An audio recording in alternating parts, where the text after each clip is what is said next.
Alrighty everyone, starting with the rough sketch, I went for a more splattered look and then having it starting to drip down. It's probably going to look pretty random by itself on the paper, but this is just for practice, so it doesn't really matter. I wanted to keep this one more simple, so I only chose 4 colours. And like always, I used a black and white pencil and a white Posca paint marker for the extra details.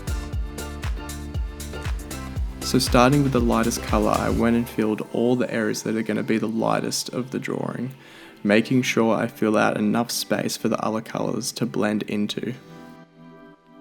Then moving on to your next strongest colour, you want to fill out the rest of the areas while blending into your lighter colour.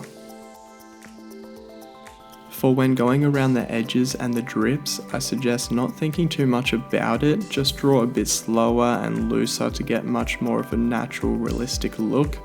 I think sometimes when you try and plan it out a bit too much is when it starts to look a bit fake. Unless you're going for a fake look, then do that. And again, this is not me saying how you should definitely draw stuff. With these tutorials, I just want to show how I would go about drawing something in my own style. And if you like it, hopefully you learn some tricks and tips.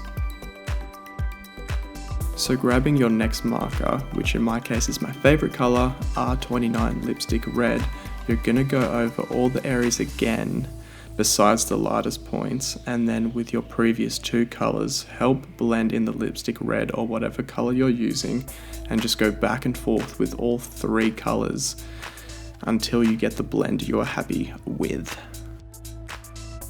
So with the darkest colour, I actually didn't use it that much. I did go around doing a bit of an outline and just putting a few dark spots here and there, and then blending them out using the lipstick red marker. And that's all I did with the 4 Copic markers, and now I just go crazy with the black and white pencil and the white Posca paint marker. Just sharpening up the piece and putting some more shadows and highlights in. Another little cheeky tip is that I really like the Posca marker for highlights, but the nib is actually not that sharp, so when I'm doing detailed highlights, I mark the area down and then using the white pencil, I just flick out the ends of the paint.